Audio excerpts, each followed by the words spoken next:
A gente tenta editar, mas pode ser que ainda fique um pouco de ruído de ônibus, de carro, de moto, de carro do ovo, do carro do ferro velho, de vários carros. Quarentena, amores. Vamos que vamos.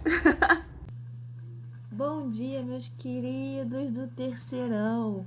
Vamos a esse assunto que é de uma extrema importância, sempre cai no Enem, diversos outros vestibulares e também é base para probabilidade. Vamos embora, análise combinatória.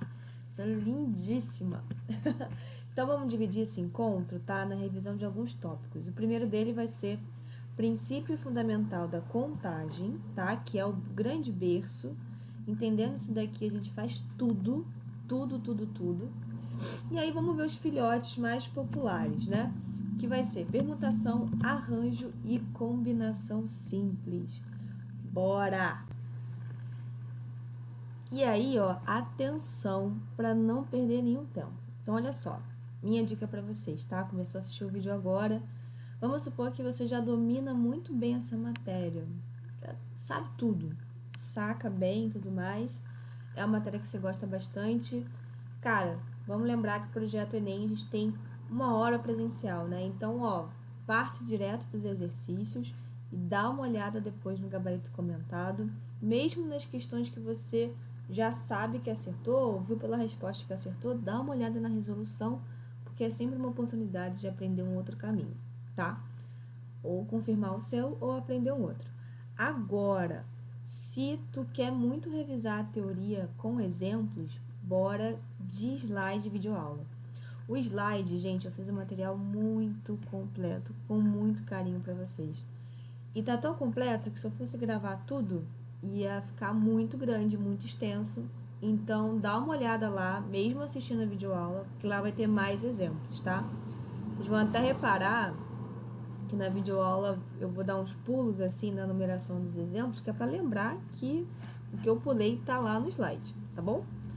E aqui eu vou tentar comprimir o máximo possível de uma maneira com qualidade para não tomar muito tempo de vocês. Bora, vamos que vamos. Agora vamos aqui definitivamente à análise combinatória. Primeiramente, como reconhecer, né? O que é a combinatória? A combinatória, ela vai trazer aqui pra gente métodos de contagem, a gente conseguir descobrir de quantos modos ou de quantas maneiras um certo evento pode acontecer. Então, é muito comum, tá? Não é estrito, mas é comum, que no enunciado apareça assim, de quantas formas, de quantos modos, de quantas maneiras, e, consequentemente, o resultado de uma questão de combinatória sempre vai ser um valor inteiro e positivo, quando a questão é puramente combinatória, né? Porque como a gente está falando aqui de contagem, esse valor tem que ser um número natural. Então, fica muito atento. Se está no meio de uma conta e deu 10,5, volta que está errado, tá? Vamos, então, ao princípio fundamental da contagem. Vamos começar, gente, com um clássico dos clássicos dos clássicos, que é você, no seu cotidiano, tá? Indo fazer um lanche. E aí imagina o seguinte, que você tem um certo preço, que nesse preço vai incluir um sanduíche, você pode escolher um sanduíche, uma bebida e uma sobremesa. E aí você tem as suas opções. Você tem 3 opções de sanduíche, que é um hambúrguer especial, sanduíche vegetariano e cachorro-quente completo. Você tem 2 opções de bebida, que é o suco de maçã ou guaraná, e você tem 4 opções de sobremesa, que é o cupcake de cereja, de chocolate, morango de baunilha. E aí, de quantas maneiras um cliente pode escolher o seu lanche, né? E aí já vou dar a primeira dica. Aqui tá falando, um cliente pode escolher o seu lanche. Imagina que você é o cliente. Imagina que você tá no centro protagonista da situação, porque fica muito mais fácil de visualizar. Bom,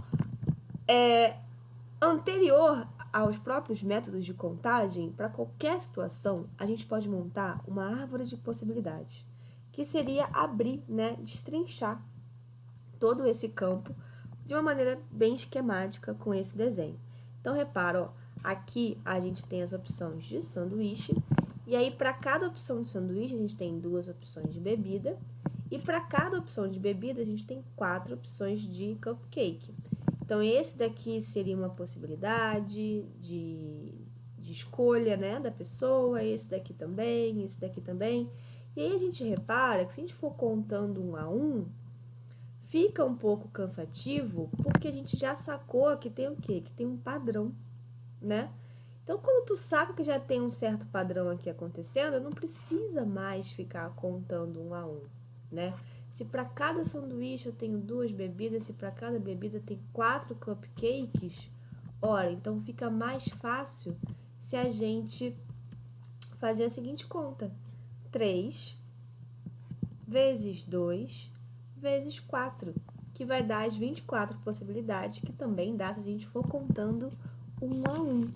E aqui, nessa continha muito básica, a gente já tem o princípio fundamental da contagem. Continuando. Então, o que a gente vai reparar? Essa questão da lanchonete, ela vai acontecer de uma maneira muito similar em outras questões, só que só vai mudar o contexto. O que vai variar aqui é o contexto. Então, a gente consegue aqui extrair o princípio fundamental da contagem, que ele vai dizer o seguinte: se há X modos de a gente tomar uma decisão e Y modos de tomar uma segunda decisão, então o número de modos de tomar essas decisões sucessivamente, repara que, como no nosso exemplo, as decisões eram sucessivas, isso é muito importante marcar, vai ser o produto X vezes Y, tá? Assim como a gente fez, né? Então, repara que na questão da lanchonete, né? Você se coloca no protagonista ali do problema. Você primeiro vai escolher o sanduíche, depois a bebida, depois a sobremesa. Então, esse grande evento, a gente pode partir em 3 decisões. A primeira decisão, que foi o sanduíche, né? Vou voltar aqui pra gente ilustrar. Ó. A primeira decisão, que foi o sanduíche, nós tivemos 3 possibilidades, né? 3 modos de escolha. A segunda decisão, que foi a bebida, tínhamos 2 opções. E a terceira decisão, que era a sobremesa, tínhamos 4 opções, né? Então, fica muito mais fácil a gente estruturar um problema de combinatória pensando dessa forma, tá? Pensando nas decisões que a gente tem que tomar e nas pequenas decisões para fazer esse grande evento acontecer.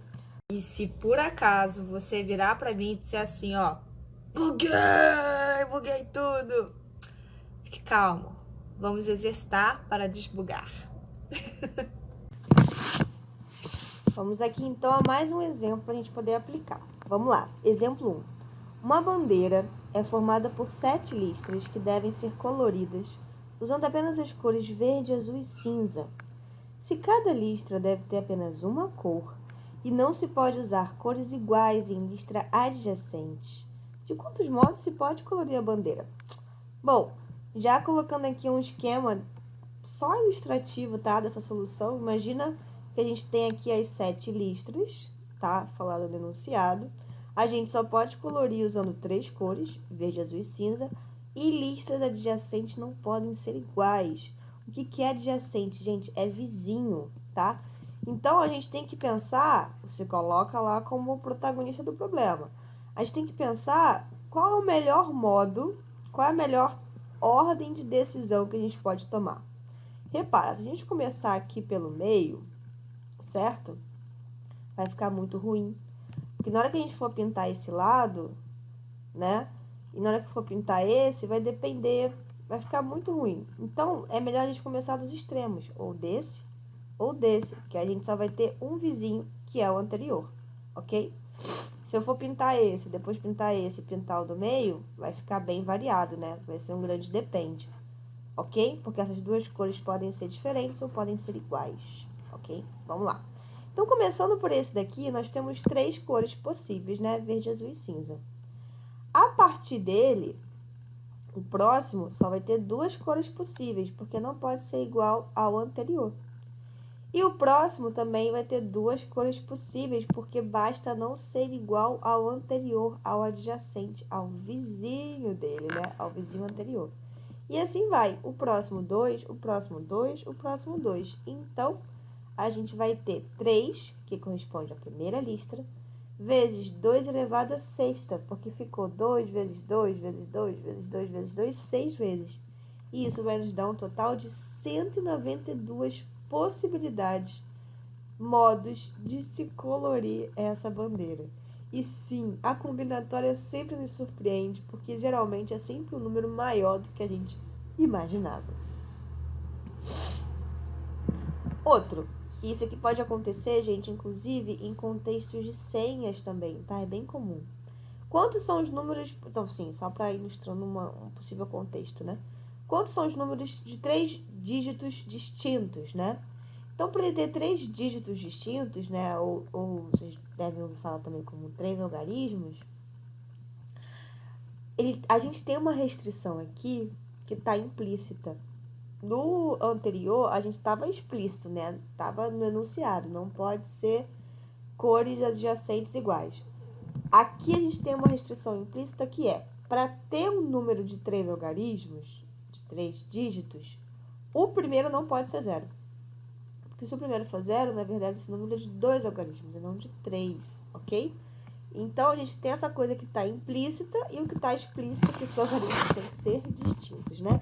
Então, começando aqui, a gente vai ter que o primeiro dígito, ele pode ser escolhido de 9 modos, porque não pode ter o 0, ok?